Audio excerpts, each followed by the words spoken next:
Hi guys and welcome back to our channel reveal GK. Now इस particular video में हम लोग यहाँ पे सॉल्व करने वाले हैं सीडीएस के केमिस्ट्री के यहाँ पे पीवाईक्यू जो भी हमारे पिछले 5 साल में आए थे, और ये हमारा पार्ट 2 होने वाला है। ठीक है, इस पर्टिकुलर पार्ट में हम यहाँ पे फोकस करेंगे 3 चैप्टर्स पे। पहला चैप्टर है आपके पास यहाँ पे मैटर, दूसरा है is matter around us pure, और तीसरा चैप्टर है आपके पास एटम्स एंड मॉलिक्यूल। ठीक है, तो इन 3 चैप्टर्स पे हम लोग यहाँ पे फोकस करने वाले हैं। इन तीनों चैप्टर से रिलेटेड जितने भी हमारे पास क्वेश्चन आए हैं पिछले 5 साल में, सब हम इस पर्टिकुलर वीडियो में यहाँ पे करने वाले हैं। और ये केमिस्ट्री के पीवाईक्यूज का यहाँ पे सेकंड पार्ट है। फर्स्ट पार्ट में हम ऑलरेडी एटॉमिक स्ट्रक्चर के ऊपर यहाँ पे क्वेश्चन कर चुका हूँ मैं। ठीक है, और इसके के साथ साथ यहाँ पे हम लोग पहले ही फिजिक्स के और यहाँ पे बायो के, ठीक है, सबके यहाँ पे हम प्रीवियसली 5 ईयर क्वेश्चन हम लोग सब लगा चुके हैं। अगर आपने वो वीडियोस नहीं देखे हैं तो मैं आपको रिकमेंड करूंगा कि वो वीडियोस भी ज़रूर देख लेना। ठीक है, आपके एग्जाम पॉइंट ऑफ व्यू से बहुत ज़्यादा इंपॉर्टेंट हो जाते हैं। तो वहाँ पे लिंक जो है प्लेलिस्ट का, वो आपको आई बटन पे भी मिल जाएगा और डिस्क्रिप्शन में भी मिल जाएगा। एंड नाउ लास्ट में एक चीज़ बोलना चाहूँगा, अगर आप पहली बार चैनल पे आए हो तो प्लीज़ सब्सक्राइब ज़रूर कर देना, और जितना ज़्यादा हो सकता है इसको शेयर कर देना ताकि दूसरों तक भी ये पहुंच पाए। और कोई भी डाउट या सजेशन होता है तो वो भी आप कमेंट सेक्शन में लिख सकते हो, मैं हर एक को रिप्लाई करता हूँ। ठीक है, तो चलो हम लोग शुरू कर लेते हैं। सुनो, सबसे पहले क्वेश्चन पे हम लोग चलते हैं। तो यहाँ पे फर्स्ट क्वेश्चन में आपको 2 स्टेटमेंट्स दे रखी है, आपसे पूछा कि which of the statements given above is और आर करेक्ट। ठीक है, तो सबसे पहले हम लोग यहाँ पे बात करने वाले मैटर की। मैटर में आपको ऑलरेडी पिछले वीडियो में बता चुका हूँ। तो मैटर क्या होता है? बेसिकली मैटर होता है जो भी यहाँ पे जो चीज़ है वो ऑक्यूपाई करती है स्पेस। ठीक है, कोई भी चीज़ जो यहाँ पे स्पेस ऑक्यूपाई करती है और साथ ही साथ उसका मास होता है। ठीक है, एंड हैज़ मास। तो वो सारी चीज़ हमारी क्या होती है? यहाँ पे मैटर होती है। अब यहाँ पे हम लोग एक और चीज़ हमने यहाँ पे देखी थी कि अगर कोई भी चीज़ जिसको हम टच कर पा रहे हैं, ठीक है, देख पा रहे हैं, या फिर सुन पा रहे हैं, ठीक है, या फिर टेस्ट कर पा रहे हैं, और एक लास्ट क्या था हमारा, या फिर स्मेल कर पा रहे हैं। ठीक है, तो जो भी हमारे 5 सेंसेस के थ्रू हम कुछ भी देख सकते हैं, सुन सकते हैं, टच कर सकते हैं, टेस्ट कर सकते हैं, स्मेल कर सकते हैं, वो सब चीज़ आपकी क्या होती है? यहाँ पे मैटर होती है। ठीक है, ये चीज़ आपको ये दोनों पॉइंट याद रखने हैं। ठीक है, तो हमने यहाँ पे मैटर की बात करी। अब यहाँ पे जो मैटर की 3 पॉइंट्स होते हैं, ठीक है, 3 आप ऐसा समझ सकते हो कि प्रॉपर्टीज होती है। ठीक है, तो सबसे पहली जो प्रॉपर्टी होती है वो ये होती है कि जो यहाँ पे पार्टिकल्स है, ठीक है, मैटर के अंदर, उन सब के बीच में आपको स्पेसेस देखने को मिलती है। ठीक है, तो मैं यहाँ पे लिखते जा रहा हूँ। ठीक है, आप ध्यान से देख लेना। तो पार्टिकल्स, ठीक है, पार्टिकल्स ऑफ मैटर, ठीक है, particles of matter have spaces between them. ठीक है, स्पेसेस बिटवीन देम, ये सबसे पहली यहाँ पे प्रॉपर्टी होती है। अब इसी की वजह से आप देखते होगे कि जब आप शुगर मिलाते हो पानी में तो ईजिली मतलब मिल जाती है। ठीक है, आपको यहाँ पे पता नहीं चलता कि शुगर भी आपने मिलाई है। ठीक, क्यों? इसलिए होता है क्योंकि यहाँ पे आपके पार्टिकल्स के बीच में यहाँ पे स्पेसेस होती है। ठीक, अब दूसरा पॉइंट हम लोग यहाँ पे देखते हैं मैटर का क्या होता है। तो दूसरा आपका होता है यहाँ पे कि जो आपके पार्टिकल्स हैं, ठीक है, जो आपके पार्टिकल्स हैं यहाँ पे, ठीक है, पार्टिकल्स ऑफ मैटर, वो हमेशा क्या होते हैं? आपके हमेशा मोशन में होते हैं। ठीक है, आर ऑलवेज इन मोशन। ठीक है, आर ऑलवेज इन मोशन। ठीक है, तो ये दूसरा पॉइंट आपको याद रखना है। ठीक, और ये क्यों मोशन में होते हैं? क्योंकि यहाँ पे इनके पास काइनेटिक एनर्जी होती है। ठीक है, अब हम काइनेटिक एनर्जी प्रीवियसली यहाँ पे फिजिक्स के पीवाईक्यूज में भी डिस्कस कर चुके हैं।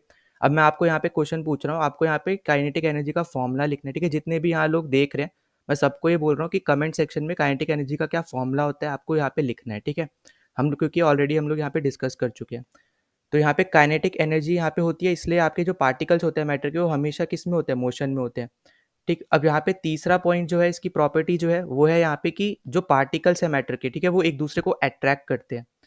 ठीक है, तो यहाँ पे मैं ऐसे लिख दे रहा हूँ, अट्रैक्ट ईच अदर। ठीक है, तो आप समझ जाना हम लोग यहाँ पे किसकी बात कर रहे हैं? पार्टिकल्स ऑफ मैटर की बात कर रहे हैं। ठीक है, और यहाँ पे अट्रैक्ट क्यों कर पाते हैं? क्योंकि इनके पास क्या होता है? इंटरमोलिकुलर फोर्स ऑफ अट्रैक्शन होता है। ठीक है, इस फिनोमिना की वजह से यहाँ पे ये अट्रैक्ट कर पाते हैं। ठीक है, इंटरमोलिकुलर, ठीक है, फोर्स ऑफ अट्रैक्शन, तो इसी की वजह से यहाँ पे ये क्या कर पाते हैं? ये अट्रैक्ट कर पाते हैं। तो आपको यहाँ पे ये चीज़ याद रखनी है। ठीक है, अब हम यहाँ पे क्वेश्चन पे चलते हैं। तो क्वेश्चन में हमसे यहाँ पे क्या बोला है? सबसे पहला यहाँ पे पॉइंट है कि particles of matter intermix on their own. ठीक है, तो ये करेक्ट स्टेटमेंट है, और इसको हम लोग क्या बोलते हैं? अच्छा, ये मैं एक और चीज़ बता दे रहा हूँ इस स्टेटमेंट को। तो बेसिकली ये जो आपकी स्टेटमेंट है ना, ये डायरेक्ट आपको ऐसा समझ लो एक स्टेटमेंट दे दी है किसकी? डिफ्यूजन की।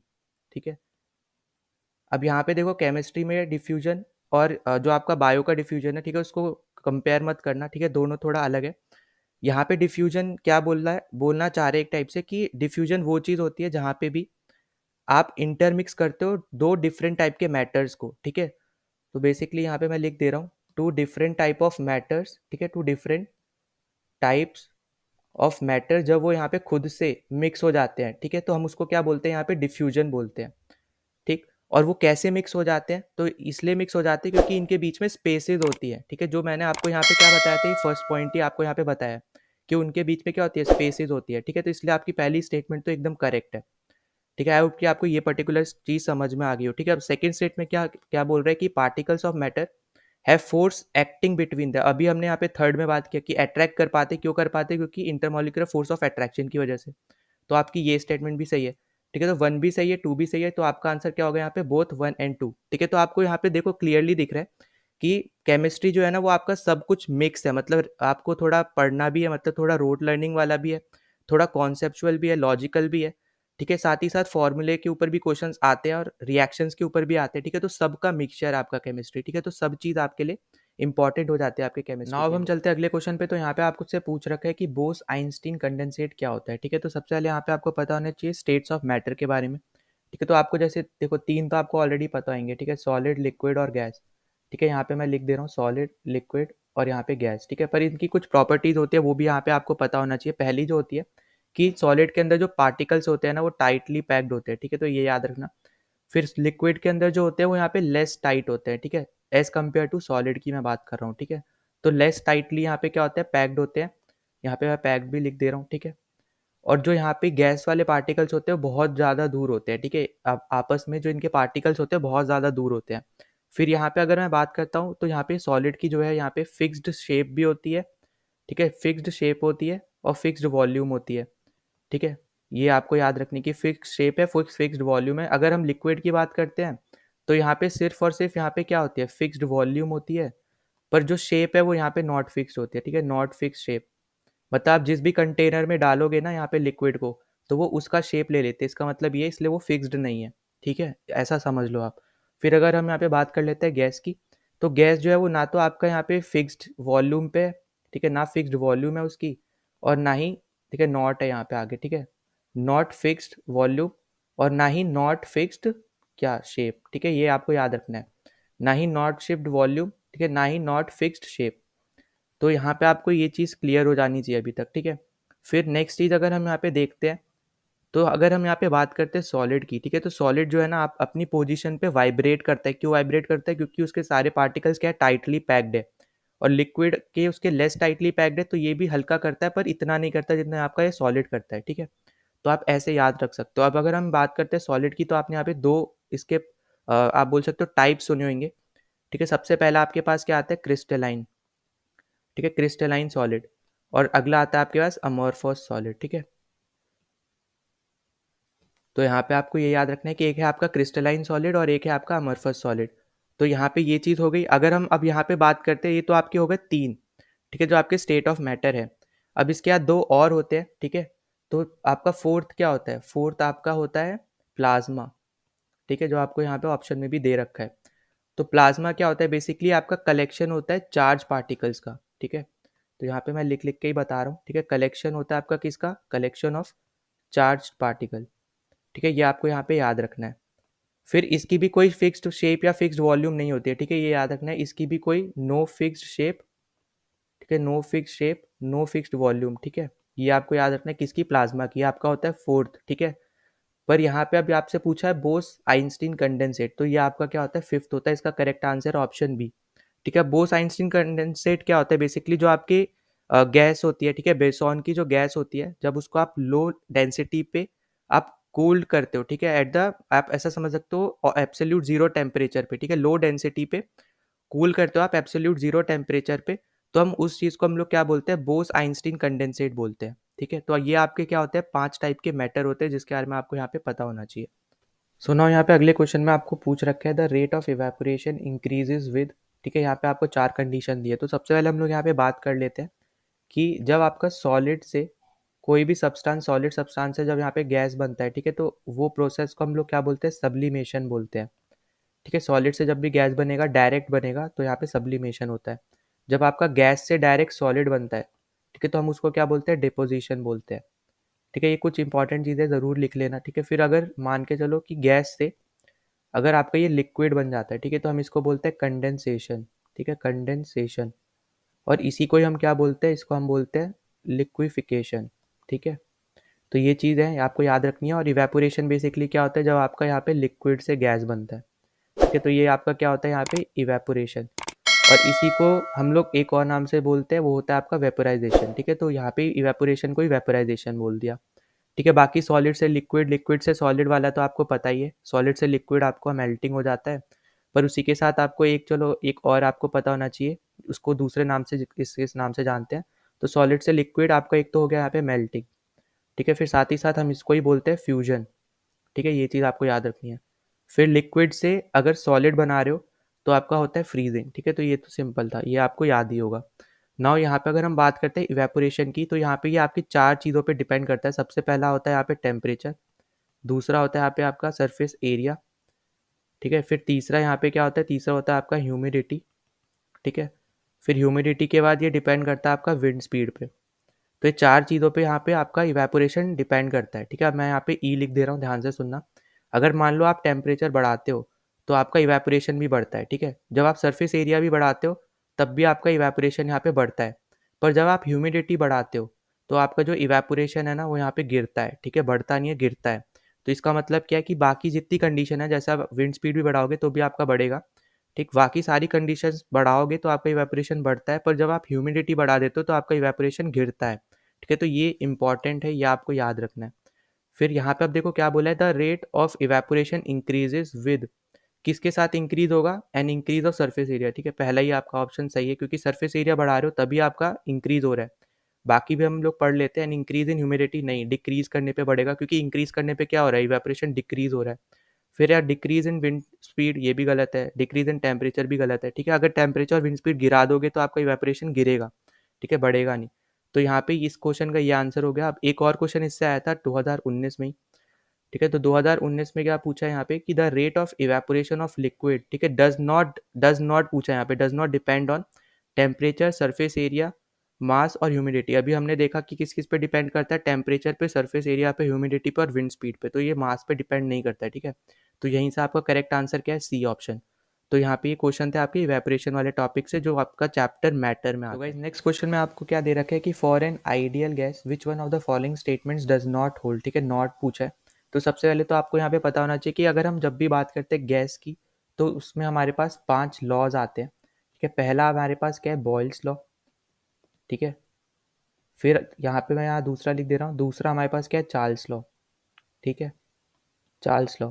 तो बॉयल्स लॉ क्या बोलता है, बॉयल्स लॉ बोलता है कि जो प्रेशर होता है वो इन्वर्सली प्रोपोर्शनल होता है हमारा वॉल्यूम के, ठीक है, वॉल्यूम ऑफ अ गैस। तो जो इससे हमारा फॉर्मूला बनता है वो बनता है P1 equals to P2 V2, ठीक है। वहीं चार्ल्स लॉ क्या बोलता है, चार्ल्स लॉ बोलता है कि जो वॉल्यूम है वो डायरेक्टली प्रोपोर्शनल होती है टेम्परेचर के, और इससे हमारा फॉर्मूला बनता है V1/T1 इक्वल्स टू V2/T2, ठीक है। अब ये डायरेक्टली प्रोपोर्शनल कैसे बनेगा, जब ये T1 उधर चलाया जाएगा तो V1 के लिए T1 तो डायरेक्टली प्रोपोर्शनल हो गया और T2 V2 के लिए हो गया। तो वैसे ही सेम इस केस में हो जाएगा, ठीक है। नाउ थर्ड जो लॉ होता है हमारा, वो होता है हमारा गेल-लुसेक लॉ, ठीक है। तो इसके बारे में तो बहुत वैसे ही पढ़ा हुआ है हमने पहले, ठीक है। अब गेल-लुसेक लॉ क्या होता है कि प्रेशर डायरेक्टली प्रोपोर्शनल होता है हमारा टेम्परेचर के, और यहाँ से आपका फॉर्मूला बन जाता है P1 T1 equals to P2 T2, ठीक है। तो ये भी आपका इसी की तरह रहेगा। फिर फोर्थ हमारे पास क्या होता है, फोर्थ होता है हमारे पास एवोगाद्रो लॉ, ठीक है। तो एवोगाद्रो लॉ क्या बोलता है कि P1 V1/T2 equals to P2 V2/T2, ठीक है। तो इसमें आपका जो V होता है ना, वो डायरेक्टली प्रोपोर्शनल होता है नंबर ऑफ मॉलिक्यूल्स के, ठीक है। ये चीज़ आपको याद रखनी है। और फिफ्थ हमारा होता है हमारे पास आइडियल गैस लॉ, ठीक है। आइडियल गैस लॉ बोल लो, आइडियल गैस इक्वेशन बोल लो, तो वो हमारी होती है PV इक्वल्स टू nRT, ठीक है। तो यहाँ पे जो आपकी n है वो है number of molecules, P pressure, V volume, T temperature, और R जो है आपका वो है आपका यूनिवर्सल कांस्टेंट, ठीक है। तो जिसकी वैल्यू हम लोग लेके चलते हैं 8.314, ठीक है। ये आपको यहाँ पे याद रखनी है। नाउ जब भी हम यहाँ पे आइडियल गैस की बात करते हैं, तो जो आइडियल गैस के अंदर जो मॉलिक्यूल्स होते हैं ना, उनकी अपनी खुद की स्पीड होती है, ठीक है। हमेशा स्पीड जो है उनकी हमेशा डिफरेंट रहती है। तो यहाँ पे जो आपका पहला ही स्टेटमेंट है ना, वैसे तो यही आपका करेक्ट है, तो यहीं से आप खत्म कर सकते थे क्वेश्चन, ठीक है। पर जो हम बाकी भी देख लेते हैं, तो यहाँ पे जो काइनेटिक एनर्जी है वो गैस मॉलिक्यूल्स की वो हमेशा डिफरेंट रहेगी, ठीक है, ये करेक्ट स्टेटमेंट है। फिर जो आपकी पोटेंशियल एनर्जी है, ठीक है, वो गैस मॉलिक्यूल की हमेशा जीरो रहेगी, ये भी करेक्ट है। और लास्ट जो है वो कि there is no interactive force between molecules, ठीक है, तो ये भी करेक्ट है। और यहाँ पे फोर्स क्यों नहीं होता है, क्योंकि जो इसके पार्टिकल्स या फिर आप बोले इसका हम लोग वॉल्यूम लेके चलते हैं बहुत ज़्यादा छोटा या निग्लेजिबल वॉल्यूम लेके चलते हैं, तो जब वॉल्यूम ही निग्लेजिबल है तो उसके बीच पे इंटरैक्टिव फोर्स होगी नहीं, ठीक है। ये आपको याद रखना है कि ना तो इसमें कोई इंटरैक्टिव फोर्स होती है, इनका पोटेंशियल जीरो होता है, पोटेंशियल एनर्जी जीरो होता है, काइनेटिक एनर्जी हर एक मॉलिक्यूल का डिफरेंट होता है और स्पीड भी हमेशा डिफरेंट होती है मॉलिक्यूल्स की, ठीक है, कभी भी सेम नहीं होती है। तो यहाँ पे करेक्ट ऑप्शन है A, the speed of all gas molecules is same, ठीक है। नाउ हम चलते हैं अगले क्वेश्चन पे। तो यहाँ पे हमें क्या दे रखा है, the number of moles of oxygen gas, ठीक है, used in complete combustion of 1 mole of glucose, ठीक है। आपसे पूछा है कि कितने मोल्स ऑफ ऑक्सीजन चाहिए होगा हमें कि यहाँ पे हम कंप्लीट कंबशन कर पाए 1 मोल ऑफ ग्लूकोज को, ठीक है। तो सबसे पहले आपको यहाँ पे ग्लूकोज का फॉर्मूला पता होना चाहिए, C6H12O6, ठीक है, ये ग्लूकोज का फॉर्मूला होता है। अब हमें इसमें ऑक्सीजन को जोड़ना है, ठीक है, मतलब यहाँ पे इसलिए ही पूछा है कि number of moles of oxygen हमें कितना चाहिए, ठीक है। तो यहाँ पे इस केस में हमारे पास क्या बनता है, हमारे पास एक H2O मिलता है और साथ ही साथ हमारे पास एक कार्बन डाइऑक्साइड मिलता है, ठीक है। अब यहाँ पे दोनों साइड को बैलेंस कर दो, तो बैलेंस जब करोगे तो यहाँ पे क्या कर सकते हो, देखो C6 है, यहाँ पे C एक ही है, तो यहाँ पे पहले तो C6 लगा दो, ठीक है, 6 लगा दो, इसके सामने C6 हो गया, बैलेंस हो गया। और अब यहाँ पे नेक्स्ट चीज़ है, O को बैलेंस करना है, यहाँ पे 6 है और यहाँ पे अगर आप देखोगे तो ये 12 हो चुका है, ठीक है। तो जब यहाँ पे 12 हो गया तो यहाँ पे इसको 6 कर दो, ठीक है, ये 12 हो गया। अब यहाँ पे ये 18 हो गया O, और यहाँ पे अभी भी 12 है, तो इसको करने के लिए यहाँ पे भी 6 जोड़ दो। तो अब देखो हर एक चीज़ हमारी बैलेंस है। अगर आप देखोगे C6 है, ठीक है, तो C यहाँ पे भी 6 है, H12 है तो यहाँ पे भी H12 है, और O यहाँ पे 6 और यहाँ से 12 18 है, तो यहाँ पे भी देखो 6 और ये आपका हो गया 12 18, ठीक है। तो हमारी ये क्या हो गई, बैलेंस इक्वेशन हो गई। और यहीं से हम यहाँ पे क्लियरली देख सकते हैं ये हमारा हो गया 1 मोल ऑफ ग्लूकोज, और उसको कंबशन कंप्लीट कंबशन करने के लिए हमें कितने चाहिए, 6 मोल चाहिए, ठीक है, 6 मोल ऑफ, ठीक है, 6 मोल ऑफ क्या चाहिए, ऑक्सीजन चाहिए, ठीक। तो यहाँ पे करेक्ट आंसर क्या होगा हमारा 6, ऑप्शन सी यहाँ पे क्या है, करेक्ट ऑप्शन है, ठीक है। तो फिर अब हम चलते हैं अगले यहाँ पे न्यूमेरिकल पे। तो नेक्स्ट न्यूमेरिकल यहाँ पे आपको दे रखा है कि what is the number of moles, ठीक है। अब यहाँ पे नंबर ऑफ मोल्स पूछ लिया of helium in 104 gram of helium gas, ठीक है। तो यहाँ पे देखो नंबर ऑफ मोल्स का फॉर्मूला यहाँ पे आज आपको यहाँ पे पता होना चाहिए था। नंबर ऑफ मोल्स का फॉर्मूला क्या होता है, मॉलिकुलर वेट, जो यहाँ पे आपको दे ही रखा है, ठीक है। 104 ये क्या आपका मॉलिकुलर वेट है, ठीक। और अपॉन में क्या आ जाता है आपका, अपॉन में आ जाता है एटॉमिक मास, ठीक है, एटॉमिक मास बोल लो या फिर वेट ऑफ दैट मॉलिक्यूल या फिर एलिमेंट बोल लो, ठीक है। तो यहाँ पे आप बोल दोगे एटॉमिक मास। तो यहाँ पे एटॉमिक मास जो है वो हीलियम का, बस आपको यहाँ पता होना चाहिए फॉर्मूले के साथ, ठीक है। तो यहाँ पे मॉलिकुलर वेट तो आपको दे दिया 104, ठीक। अब यहाँ पे एटॉमिक मास आपको पता होना चाहिए, हीलियम का होता है 4।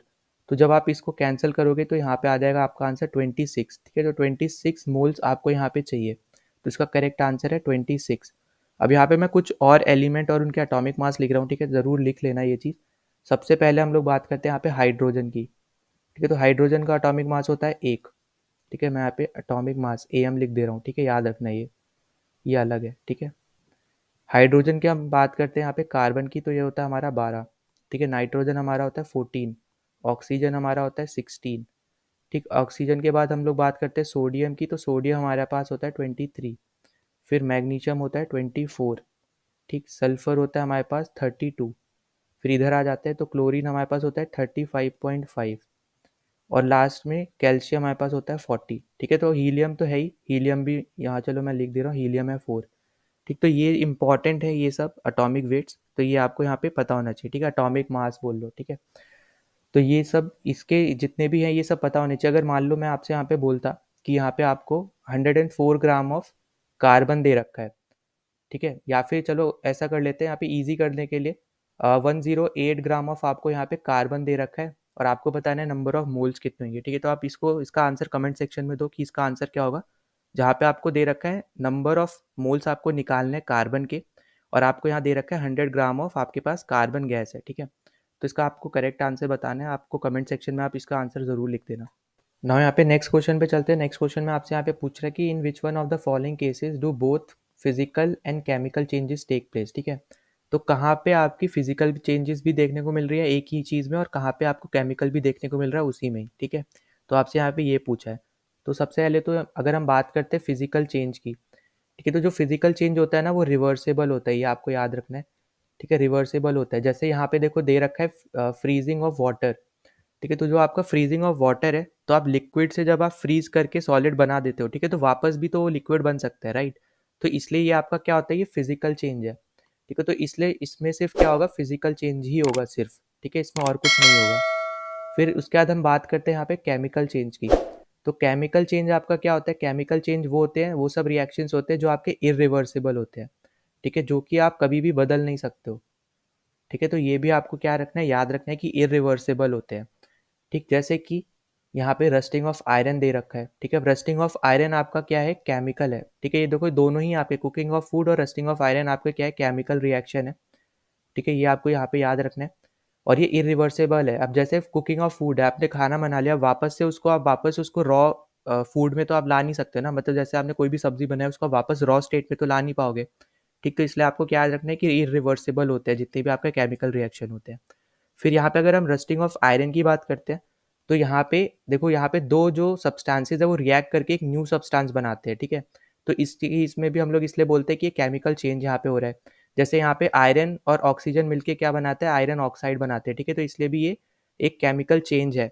अब वहीं पे अगर हम बात करते हैं बर्निंग ऑफ कैंडल की, ठीक है, तो यहाँ पे हमारा फिजिकल भी हो रहा है और यहाँ पे केमिकल चेंज भी हो रहा है, ठीक है। अब जैसे फिजिकल चेंज कैसे हो रहा है, यहाँ पे जो हमारा वैक्स होता है इसमें, ठीक है, वो जब यहाँ पे मेल्ट होता है तो हम उसको बोलते हैं फिजिकल चेंज यहाँ पे हो रहा है, ठीक है। जैसे मोमबत्ती जितनी ज़्यादा जलती है उतनी छोटी छोटी होते रहती है, ठीक है। तो ये हमारा क्या हो गया, एक फिजिकल चेंज हो गया। फिर वहीं पे अगर इसी सेम चीज़ में हम लोग केमिकल चेंज की बात करते हैं, तो जो हमारे वैक्स के वेपर होते हैं ना, वो देखो, एक जैसे मैं यहाँ पे कैंडल बना दे रहा हूँ, ठीक। अब यहाँ पे ये एक इसकी बत्ती बोल लो आप, ठीक है, मतलब रोप जैसी जो लगी होती है ना वो जलाने के लिए, तो वो है ये। और उसको हम लोग क्या बोलते हैं, इसको हम लोग बोलते हैं विक, ठीक है। तो जो आपके यहाँ पे वैक्स वेपर होते हैं वो यहाँ पे विक पे जब बर्न होते हैं, ठीक है, तो वहाँ पे उस टाइम पे क्या होता है कि यहाँ पे ना ब्लैक ब्लैक सा ये छोड़ के जाते हैं यहाँ पे। आपने देखा होगा कोई भी कैंडल में, तो यहाँ ऊपर वाला जो यूज की हुई कैंडल होती है, ऊपर वाले पार्ट में वो ब्लैक से आपको वेपर्स देखने को मिलते हैं, ठीक है। तो वो चीज़ यहाँ पे क्या होती है, ये तब होती है जब आपका हीट और लाइट एनर्जी आती है, ठीक है। तो उस केस में ये क्या हो गया, आपका एक केमिकल चेंज हो गया, ठीक। तो यहाँ पे जब वैक्स कम हो रहा है तो ये आपका फिजिकल चेंज है। जब यहाँ पे वाइट ब्लैक से जो आपको यहाँ पे सूट्स वगैरह देखने को मिल रहे हैं, तो वो आपका क्या है, यहाँ पे केमिकल चेंज है, ठीक है। तो इसलिए हम लोग बोल रहे हैं कि फिजिकल और केमिकल चेंज दोनों ही आपको यहाँ पे कहाँ देखने को मिलता है, बर्निंग ऑफ कैंडल में। और बाकी में आपको फिजिकल या सिर्फ और सिर्फ केमिकल देखने को मिल रहा है, जो आपको यहाँ पे ऑप्शन दे रखे हैं, ठीक है। तो इसका करेक्ट आंसर क्या है, A option, burning of candle. Now चलते हैं नेक्स्ट क्वेश्चन पे। तो यहाँ पे आपसे बोल रहा है कि कौन कौन सी यहाँ पे स्टेटमेंट जो दे रखे हैं नीचे वो यहाँ पे करेक्ट है according to tincture of iodine, ठीक है। तो यहाँ पे करेक्ट स्टेटमेंट्स बतानी है। तो यहाँ पे सबसे पहले आपको पता होना चाहिए कि टिंचर ऑफ आयोडीन में आपका एक तो होता है यहाँ पे आयोडीन मिला होता है, ठीक है। फिर साथ ही साथ आपका क्या मिला होता है, आपका यहाँ पे मिला होता है इथाइल एल्कोहल, ठीक है, इथाइल एल्कोहल, ठीक। और इसका फॉर्मूला देखो याद रख लेना, C2H5OH, ठीक है। और फिर यहाँ पे आपका साथ ही साथ मिला होता है वाटर, ठीक है, H2O। तो यहाँ पे ये सबको मिला के आपका आयोडीन, टिंचर ऑफ आयोडीन बनता है, ठीक है। तो आप फर्स्ट स्टेटमेंट क्या दे रखा है कि it is an antiseptic solution. तो यहाँ पे एकदम करेक्ट स्टेटमेंट है, क्यों, क्योंकि यहाँ पे भी आपके कट्स वगैरह होते हैं, ठीक है, या फिर स्क्रैचेस वगैरह होते हैं, तो वहाँ पे आप ये लगा सकते हो, ठीक है, वो सही कर देता है। तो इसलिए एकदम ये करेक्ट स्टेटमेंट है कि यहाँ पे ये एंटीसेप्टिक सोल्यूशन है। फिर दूसरा यहाँ पे क्या बोल रहा है कि आयोडीन मिक्स होता है अल्कोहल वाटर के मिक्सचर में। तो यहाँ पे ये भी करेक्ट स्टेटमेंट है, क्योंकि हमने देखने को मिला है कि टिंचर ऑफ आयोडीन में 2 से 3% आयोडीन ही यहाँ पे मिक्स करते हैं। हम किस में मिक्स करते हैं, अल्कोहल वाटर मिक्सचर में ही हम लोग मिक्स करते हैं, ठीक है। तो ये सेकंड स्टेटमेंट भी हमारे यहाँ पे करेक्ट है। फिर तीसरा यहाँ पे बोल रहा है कि concentration of iodine is very low. तो यहाँ पे मैंने ऑलरेडी बताया कि 2 से 3% होता है, कहीं पे आपको 2 से 7% भी लिखा हुआ मिल जाएगा, ठीक है, पर तब भी यहाँ पे वो बहुत ज़्यादा लो है, ठीक। क्योंकि आपका एल्कोहल वाटर मिक्सचर आप देखो 100 में से माइनस करो तो वैसे ही ऑलरेडी बहुत ज़्यादा हाई है।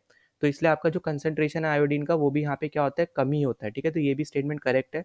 तो आपका इसका करेक्ट आंसर है सी ऑप्शन, मतलब कि तीनों ही स्टेटमेंट हमारे यहाँ पे क्या है, करेक्ट है। ना अभी हम यहाँ पे कुछ ऐसे क्वेश्चंस करने वाले जो आपके is matter pure around us वाले चैप्टर से, जहाँ पे डिफरेंट डिफरेंट आपके प्रोसेसेस है जो यहाँ पे मिक्सचर्स को अलग करते हैं, ठीक है, सेपरेट करते हैं। जैसे आपने सुना होगा यहाँ पे सब्लिमेशन, सेंट्रीफ्यूगेशन, डिस्टिलेशन हो गया, ठीक है, या फिर सेपरेटिंग फर्नल, ठीक है, क्रोमोटोग्राफी, ये सब आपके जो मेथड्स है जो यहाँ पे सेपरेट करते हैं चीज़ों को, हम उनके बारे में यहाँ पे अब एक एक क्वेश्चन यहाँ पे सिंगल सिंगल करके हम लोग करने वाले हैं। तो सबसे पहला जो क्वेश्चन है वो यहाँ पे है कि which one of the following method, ठीक है, is use to separate the constituent present in the compound, ठीक है। तो बेसिकली आपको जो भी यहाँ पे मेथड है ना उसकी स्टेटमेंट ही यहाँ पे आपको दे दी है, ठीक, तो अगर हम यहाँ पे बात करते हैं इलेक्ट्रोकेमिकल मेथड की, तो इलेक्ट्रोकेमिकल मेथड क्या करता है, इलेक्ट्रिसिटी जो आपकी बोल सकते हो आप इलेक्ट्रिकल एनर्जी है, उसको इंड्यूस करता है और उससे फिर केमिकल रिएक्शन होता है। ठीक है, तो इसलिए यहाँ पे सेपरेट करने का कोई मतलब नहीं है। ठीक है, सेपरेट इससे कोई रिलेटेड ही नहीं है। ठीक है, इलेक्ट्रोकेमिकल मेथड से। फिर आपका जो हीटिंग मेथड है, तो हीटिंग मेथड में भी आपके बहुत सारे प्रोसेसेस होते हैं, पर हीटिंग मेथड कैसे काम कर रहा है या फिर क्या कर रहा है उससे डायरेक्ट लिंक नहीं है इसका। ठीक है, ये आपको याद रखना है।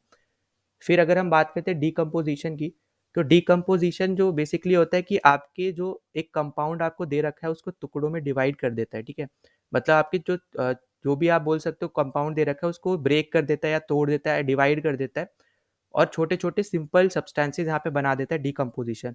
पर उसी के बाद इन्होंने यहाँ पे क्या बोल दिया कि उस इस पर्टिकुलर प्रोसेस के होने के बाद फिर यहाँ पे वो आयन एक्सचेंज वाला प्रोसेस यहाँ पे दोहरा रहा है। ठीक है, अब आयन एक्सचेंज में क्या होता है, ये एक टाइप का आपका केमिकल प्रोसेस है। ठीक है, जहाँ पे जो भी आपके आयन्स होंगे सोल्यूशन में, वो आपस में क्या हो जाते हैं, एक्सचेंज हो जाते हैं। ठीक है, तो इसीलिए यहाँ पे ये जो भी ऑप्शन है यहाँ पे डी, ये भी आपका क्या है, गलत है। इसका करेक्ट आंसर है आपका सी। और करेक्ट आंसर यहाँ पे क्यों है फ्रैक्शनल डिस्टिलेशन, तो बेसिकली आपको यहाँ पे पता होना चाहिए कि जो फ्रैक्शनल डिस्टिलेशन होता है वो सेपरेट करता है आपके मिक्सचर को इनटू कॉन्स्टिट्यूएंट्स। ठीक है, या फिर आप इसको ऐसे भी बोल सकते हो कि आपके जो भी आपको कंपाउंड दे रखा है उसको यहाँ पे सेपरेट करता है इनटू फ्रैक्शंस। ठीक है, वही आपसे यहाँ पे पूछा है। कॉन्स्टिट्यूएंट्स बेसिकली इसका मतलब क्या है, पार्ट्स में। ठीक है, पार्ट्स ऑफ होल ऐसे समझ लो कि कोई भी आपके पास एक चीज़ है और उनके छोटे छोटे पार्ट्स आपके क्या है, पार्ट्स ऑफ होल है, और उन सबको मिला के आपका एक कंपाउंड बनता है। ठीक है, तो इसीलिए हम लोग यहाँ पे बोल रहे हैं कि इसका करेक्ट आंसर क्या है, फ्रैक्शनल डिस्टिलेशन है। और यहाँ पे जो डिस्टिलेशन है, ठीक है, ये हमेशा काम करता है आपका मिसेबल लिक्विड्स के ऊपर। ठीक है, मिसेबल लिक्विड्स के ऊपर। ठीक है, कोई भी दो मिसेबल लिक्विड्स जब भी यहाँ पे मिक्स होते हैं तो वो हमेशा क्या बनाते हैं, होमोजीनियस मिक्सचर बनाते हैं, और उसी को हम यहाँ पे क्या बोलते हैं, मिसेबल लिक्विड्स बोलते हैं। ठीक है, तो उन्हीं के लिए हम लोग यहाँ पे क्या यूज़ करते हैं, डिस्टिलेशन वाला मेथड यहाँ पे हम लोग यूज़ करते हैं। तो इसलिए आपको याद रखना है कि मिसेबल लिक्विड्स के लिए यहाँ पे यूज़ होता है डिस्टिलेशन, और इस पर्टिकुलर क्वेश्चन का आंसर है फ्रैक्शनल डिस्टिलेशन। नाउ इसी टॉपिक में सेकंड क्वेश्चन अब हम देखते हैं, ये आपका 2020 में क्वेश्चन आया है। ठीक है, यहाँ पे आपसे को क्या बोला है कि a mixture of sodium chloride, ठीक है, salt NaCl and ammonium chloride, ठीक है, कैन बी सेपरेटेड बाय। अब यहाँ पे आपको ये चार प्रोसेस दे दिया आपको बताने की इनमें से किससे ये सेपरेट हो सकते हैं। तो देखो, डिस्टिलेशन में आपको ऑलरेडी बता चुका हूँ, मिसेबल लिक्विड से होता है। ठीक है, मतलब मिसेबल लिक्विड्स में ही होता है जहाँ पे होमोजीनियस सोल्यूशन बनता है। ठीक है, और फिर दूसरी चीज़ यहाँ पे आप याद रखनी है आपको कि जो आपका फिल्ट्रेशन होता है ना, वो सिंपल हेट्रो मिक्सचर है। मतलब हेट्रो मिक्सचर क्या है, जैसे मान लो आप यहाँ पे आप वाटर में सैंड मिला दे रहे हो। ठीक है, वाटर में अगर आप सैंड मिला दे रहे हो तो आप इजीली उसको फिल्टर करके हटा सकते हो। ठीक है, तो यहाँ पे क्या इसका मतलब है कि सिंपल हेट्रो मिक्सचर है। मतलब कि होमोजीनियस क्या होता है, होमोजीनियस होता है कि कंप्लीट यहाँ पे मिक्स कर जा रहा है और आपको बता नहीं पा रहे हो। ठीक है, पर हेट्रोजीनियस है कि आपको यहाँ पे दिख भी रहा है। तो सिंपल हेट्रो मिक्सचर में जैसे आपका फिल्ट्रेशन आता है, सेडिमेंटेशन आता है, और साथ ही साथ जैसे अगर मान लो आप कुछ स्टोन्स वगैरह डाल दे रहे हो वाटर में और उनको हटाना है, तो हैंड पिकिंग मेथड भी एक आपका। ठीक है, तो ये सब आपकी सिंपल हेट्रो मिक्सचर में आते हैं। फिर उसके बाद अगर हम यहाँ पे बात करते हैं क्रोमोटोग्राफी की। ठीक है, तो क्रोमोटोग्राफी बेसिकली आपके सेपरेट करता है कलर कंपोनेंट्स को। ठीक है, तो कलर्स के लिए कुछ भी अगर यूज करना है तो उस केस में हम लोग यूज करते हैं क्रोमोटोग्राफी वाला मेथड। ठीक है, तो ये चीजें, ये तीन आपके मेथड्स आपको याद रखने हैं। अब हम यहाँ पे बात करते हैं जो इसका आंसर है, जो कि है यहाँ पे सब्लिमेशन। ठीक है, इसका करेक्ट आंसर है ए, सब्लिमेशन। तो सब्लिमेशन में यहाँ पे क्या होता है बेसिकली, जैसे है ना, आपको यहाँ पे कुछ क्वेश्चंस पहले यहाँ पे बताया था। सब्लिमेशन आपका क्या होता है, जब भी आप यहाँ पे सॉलिड से डायरेक्ट गैस में कन्वर्ट कर देते हो तो उस प्रोसेस को हम लोग क्या बोलते हैं, सब्लिमेशन बोलते हैं। तो यहाँ पे भी जब आप ये अमोनियम क्लोराइड को, ठीक है, अमोनियम क्लोराइड को जब भी आप यहाँ पे हीट करोगे ना, तो वो यहाँ पे वेपर में कन्वर्ट हो जाएगा। ठीक है, जब भी वो वेपर में कन्वर्ट हो रहा है, कहाँ से, सॉलिड से कन्वर्ट हो रहा है वेपर में।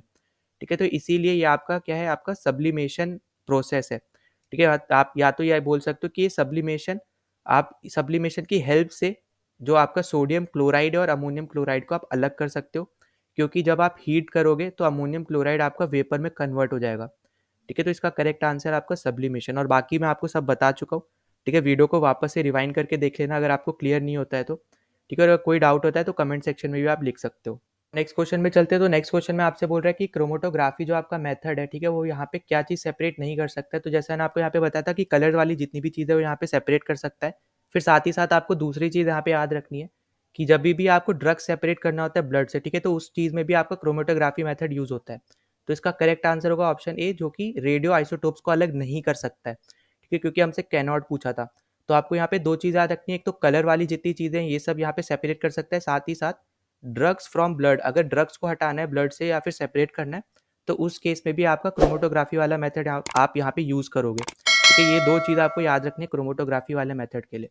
नाउ यहाँ पे अगले क्वेश्चन में आपसे यहाँ पे पूछ रखे हैं कि very small insoluble particles in liquid में be separated from it by using, ठीक है। अब यहाँ पे देखो इनसॉल्युबल पार्टिकल की बात हुई है, तो यहाँ पे जब भी आपसे इनसॉल्युबल पार्टिकल की बात हो तो उस केस में आपका आंसर होगा यहाँ पे ऑप्शन डी, ठीक है, डिकेंटेशन। तो बेसिकली डिकेंटेशन क्या होता है, एक प्रोसेस होता है जहाँ पे आप सेपरेट करते हो इनसॉल्युबल सॉलिड्स को लिक्विड से, ठीक है। तो मैं यहाँ पे लिख दे रहा हूँ यहाँ पे कि हम लोग सेपरेट करते हैं इनसॉल्युबल लिक्विड सॉरी सॉलिड्स को, ठीक है, फ्रॉम लिक्विड। ये आपको क्या रखना है, याद रखना है, किसके बारे में, यहाँ पे डिकेंटेशन के बारे में, ठीक है। फिर फ्रैक्शनल डिस्टिलेशन में आपको ऑलरेडी बता चुका हूँ। अगर अब हम यहाँ पे बात करते हैं सेंट्रीफ्यूगेशन की, ठीक है, तो सेंट्रीफ्यूगेशन बेसिकली क्या होता है, जैसे मान लो आपके पास यहाँ पे कोई कप है, ठीक है, इसमें आपके पास यहाँ पे ये मिल्क है और ऊपर इसकी क्रीम जमा हो जाती है, ठीक है।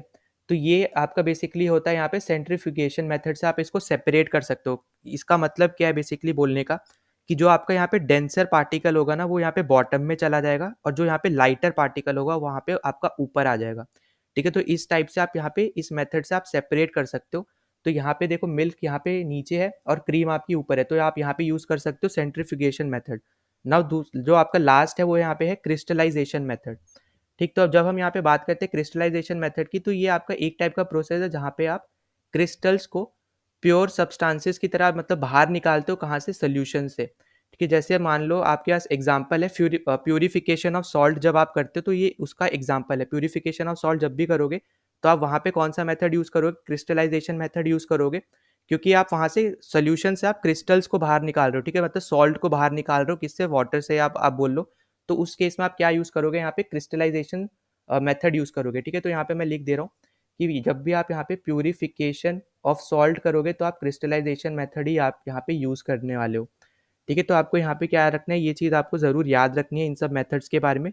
और साथ ही साथ मैं आपको ये भी बोलूँगा कि सारे मेथड्स आप अपनी तरफ से जितना ज़्यादा हो सकता है ना इसको सर्च करो, पढ़ो, ठीक है, क्योंकि इसके ऊपर क्वेश्चन आने के चांस बनते हैं, ठीक है। मतलब कोई भी आप, जैसे अभी आपको मैंने दिखाया था कि जहाँ पे 2023 के सेकंड सीडीएस में ही आपको यहाँ पे क्या था, क्वेश्चन देखने को मिला था, ठीक है। तो इसलिए यहाँ पे हो सकता है कि आपको इस बार भी यहाँ पे क्वेश्चन देखने को मिल जाए, ठीक है। तो इसलिए आपको यहाँ पे याद रखना है कि ये आ सकता है ये चीज़, ठीक है।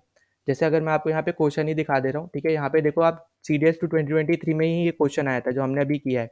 तो इसलिए मैं बोल रहा हूँ कि ये क्वेश्चन आ सकते हैं और ये क्वेश्चन आते हैं, ठीक है। तो अगर हम बात करते हैं ना मैटर वाले दोनों चैप्टर से, तो आपका जो matter around us is pure वाला जो चैप्टर है उसमें ये वाले जो मेथड्स है जहाँ पे आप सेपरेट कर रहे हो चीज़ों को, तो ये आपके इंपॉर्टेंट है, ठीक है। वहीं पे सिंपल जो मैटर चैप्टर है वहाँ पे बस आपको इतना पता होना चाहिए मैटर क्या होता है, मैटर की प्रॉपर्टीज और डिफरेंट स्टेट्स ऑफ मैटर, ठीक है। तो और इवेपोरेशन वाला टॉपिक, ठीक है, बस इतनी चीज़ पता हो आपका वो वाला मैटर का चैप्टर जो है वो कंप्लीट हो जाता है, ठीक। फिर साथ ही साथ वो हल्का फुल्का आप लेटेंट हीट ये सब आप पढ़ सकते हो, बॉइलिंग पॉइंट, मेल्टिंग पॉइंट, अब ये वाली चीज़ें आपको ऑलरेडी पता ही, समझाने में इतना ज़्यादा कुछ है नहीं इनमें, ठीक नाउ गाइस अब अगले क्वेश्चन पे चलते हैं। तो यहाँ पे आपसे क्या बोल रखा है कि which one among the following substances is a compound, ठीक है। अब इतना सिंपल क्वेश्चन आपको इन तीनों चैप्टर में से किसी से भी देखने को नहीं मिलेगा। अगर यहाँ पे देखने को मिल रहा है, ठीक है, अब ये देखो पिछले ही सीडीएस का है, बहुत ज़्यादा इजी क्वेश्चन है। आपसे पूछा है बेसिकली कि इनमें से कंपाउंड कौन सा है, ठीक है। अब कंपाउंड की जब हम यहाँ पे बात करते हैं तो कंपाउंड क्या होता है, जहाँ पे भी दो या दो से ज़्यादा एटम्स केमिकली बाउंड होते हैं, ठीक है। अब जैसे फॉर एग्जांपल यहाँ पे देखो शुगर ही दे रखा है, ठीक है, वैसे तो इसका आंसर शुगर ही है, ए ऑप्शन आपका करेक्ट है। तो सबसे पहले तो आपको यहाँ पे पता होना चाहिए कि शुगर का फॉर्मूला क्या है। तो शुगर का फॉर्मूला है C12, ठीक है, H22 और O11। तो अगर आप यहाँ ध्यान से देखो तो इन यहाँ पे दो से ज़्यादा एटम्स यहाँ पे केमिकली यहाँ पे बाउंड हो रहे हैं, ठीक है। जैसे कि यहाँ पे कार्बन है, हाइड्रोजन है और ऑक्सीजन भी है, ठीक है। तो ये तीनों एटम आपके यहाँ पे शुगर बना रहे हैं, ठीक है, यहाँ पे कंपाउंड बना रहे हैं रिएक्ट करके। तो आपको यहाँ पे क्या याद रखना है कि फिक्स्ड कॉम्पोजिशन होता है, मतलब कि C12 अगर दोगे, ठीक है, C12 H22 और O11 ही अगर यहाँ पे होगा तभी ये आपका क्या बनाएगा, शुगर बनाएगा। वहीं पे अगर हम बात करते हैं मिक्सचर्स की, ठीक है, तो मिक्सचर्स चाहे वो एलिमेंट हो, कंपाउंड हो, जब वो मिक्स होते हैं एक दूसरे से तो वहाँ पे वो क्या बनाते हैं, मिक्सचर बनाते हैं, पर कभी भी वो न्यू कंपाउंड नहीं बनाते हैं। जैसे यहाँ पे क्या है, कार्बन हाइड्रोजन ऑक्सीजन मिल के, ठीक है, और यहाँ पे जो 22H ठीक है, 12C, ये सब इतना अमाउंट में यहाँ पे एटम्स मिल के आपका यहाँ न्यू कंपाउंड बना रहे हैं, जो कि हम लोग बोलते हैं जिसको शुगर। पर मिक्सचर में क्या होगा, यहाँ पे कभी भी कोई न्यू कंपाउंड क्रिएट नहीं होगा, ठीक है वहाँ पे। और दूसरी चीज़ क्या होगी, जैसे यहाँ पे कंपाउंड में आपके यहाँ पे ये जितनी भी हैं, ठीक है, यहाँ पे 12 ही सी चाहिए होंगे, 22 एच चाहिए होगा, 11 यहाँ पे ऑक्सीजन चाहिए होगा, तो ये फिक्स्ड है, इतना ही आपको चाहिए, इससे कम ज़्यादा करोगे तो शुगर नहीं बनेगा, ठीक है। तो वैसे ही यहाँ पे मिक्सचर में क्या होता है, मिक्सचर में आपका वेरिएबल कॉम्पोजिशन होता है, मतलब कि वहाँ पे आप थोड़ा डालो ज़्यादा डालो आपकी वो चीज़ें बनती ही हैं, ठीक है। जैसे आपका मिल्क है, टी है, एयर है, ये सब क्या है आपके, ये सब आपके मिक्सचर है, ठीक है। अब जैसे अगर आप टी को कम कर दोगे, शुगर ज़्यादा कर दोगे, तब भी आपकी टी तो बन ही रही है ना, बस इतना फ़र्क होगा कि वो मीठी बन रही है, या फिर कम कर दोगे तो मतलब मीठी नहीं बन रही है, ठीक है। तो इसलिए हम लोग बोल रहे हैं कि मिक्सचर क्या होता है, मिक्सचर आपके यहाँ पे वेरिएबल कॉम्पोजिशन में जाता है, ठीक है। जो भी आपकी चीज़ें यहाँ पे टी बनाने के लिए चाहिए, ज़रूरी नहीं है कि आप उतनी हमेशा सेम क्वांटिटी में डालोगे तभी आपकी टी बनेगी, पर ऐसी सेम चीज़ आपकी कंपाउंड में नहीं है। कंपाउंड में क्या है, कंपाउंड में आपको हमेशा फिक्स्ड कॉम्पोजिशन के साथ ही बनाना है और हमेशा न्यू कंपाउंड बनता है, ठीक है। तो इसलिए आपको यहाँ से याद रखना है कंपाउंड क्या होता है, कंपाउंड कैसे बनता है, और यहाँ पे फिक्स्ड कॉम्पोजिशन से ही बनता है, ठीक है। तो इसका करेक्ट आंसर क्या है आपका, ऑप्शन ए शुगर। नाउ इस क्वेश्चन में आपको क्या पूछ रखा है कि इनमें से कौन सा यहाँ पे मोनो अटोमिक है, ठीक है। मोनो अटोमिक यहाँ पे कौन सा है, हाइड्रोजन, सल्फर, फॉस्फोरस और हीलियम में से। तो सबसे पहले आपको यहाँ पे पता होना चाहिए कि मोनो अटोमिक यहाँ पे होता क्या है, ठीक है। तो यहाँ पे देखो मोनो अटोमिक भी बोलते हैं हम इनको और मोन अटोमिक भी बोलते हैं, ठीक है। तो इस पे कंफ्यूज मत होना, मोनो अटोमिक और मोन अटोमिक सेम ही होता है, ठीक है। अब मोन अटोमिक या मोनो अटोमिक क्या होता है, ऐसे एलिमेंट जो यहाँ पे स्टेबल होते हैं, जब भी उनके पास अगर एक एटम भी है तब भी वो यहाँ पे स्टेबल है, ठीक है। मतलब कि अगर उनके पास सिर्फ एक एटम भी हो तब भी वो क्या हो, यहाँ पे स्टेबल हो, ठीक है। तो इस रीजन में ना आपके वो सब चीज़ें पड़ती है, वो सब आपके एलिमेंट्स पड़ते हैं जो यहाँ पे क्या है, जैसे कि नियॉन, आर्गन, ये सब क्या है आपके आइडियल गैसेज है, आप बोल सकते हो नोबल गैसेज है, ठीक है। तो जैसे यहाँ पे एग्जांपल में आ जाएगा हीलियम, ठीक है, नियॉन, फिर आर्गन आ गया, ठीक है, फिर रेडॉन आ गया, जेनॉन आ गया, ठीक है। तो और भी यहाँ पे होती है, ठीक है। यहाँ पे ये सब क्या आपके जैसे क्रिप्टन है, ठीक है। तो ये सब आपकी क्या होती है, ये सब आपकी नोबल गैसेज होती है, और ये सब आपके एग्जाम्पल है मोनो अटोमिक एलिमेंट्स के, ठीक है। वहीं पर अगर हम यहाँ पे बात करते हैं डाई अटोमिक की, तो डाई अटोमिक में जैसे हाइड्रोजन 2 एटम आपको चाहिए उसको स्टेबल करने के लिए, वैसे ही नाइट्रोजन, ऑक्सीजन, फ्लोरीन, क्लोरीन, ठीक है, ये सब आपके क्या होते हैं, डायटोमिक होते हैं। तो इसका करेक्ट आंसर क्या आपका ए, हीलियम। तो आपको बस इतना याद रखना है, एक एटम होता है, अगर एक एटम से अगर वो स्टेबल है तो वो सारे आपके क्या होते हैं, मोनो अटोमिक होते हैं, ठीक है। और मोनो अटोमिक में यहाँ पे जितनी भी आपको नोबल गैस दिख रही है वो सारे इसमें आंसर होता है इसका। तो इसका करेक्ट आंसर है हीलियम। सो गाइज हमने सारे क्वेश्चंस हमने यहाँ पे पिछले 5 साल के यहाँ पे डिस्कस कर लिए, जो भी हमारे इन तीनों चैप्टर से आए थे, मैटर और is matter around us is pure और एटम एंड मॉलिक्यूल, ठीक है। तो इन तीनों चैप्टर से जितने भी हमारे पास ये 5 साल में क्वेश्चंस आए थे हमने सब यहाँ पे सॉल्व कर लिए, और ये हमारे यहाँ पे पार्ट 2 था। मैं अभी भी बोलूँगा अगर आपने बाकी पार्ट्स नहीं देखे तो यहाँ पे रिकमेंड करूँगा कि एक ही प्लेलिस्ट में मैंने बाकी भी यहाँ पे डाल रखे, ठीक है। फिजिक्स हमने ऑलरेडी कर चुका है, बायो भी कर चुका है, अगर आपने वो वाले भी पार्ट्स नहीं देखे हैं तो वो भी आप देख सकते हो, लिंक आपको डिस्क्रिप्शन में मिल जाएगा और आई बटन पे भी मिल जाएगा, ठीक है। और एंड में बोलना चाहूँगा, अगर आपने अभी तक चैनल को सब्सक्राइब नहीं किया, सब्सक्राइब कर देना, लाइक कर देना वीडियो को, जितना ज़्यादा हो सकता है उतना ज़्यादा शेयर कर देना ताकि दूसरों तक पहुँच पाए। और कोई भी डाउट होता है, कोई भी सजेशन होता है तो आप यहाँ पे कमेंट सेक्शन में लिख सकते हो, ठीक है। मैं हर एक को यहाँ पे रिप्लाई करता ही हूँ। और चलो मिलते हैं नेक्स्ट वीडियो में। जय हिंद।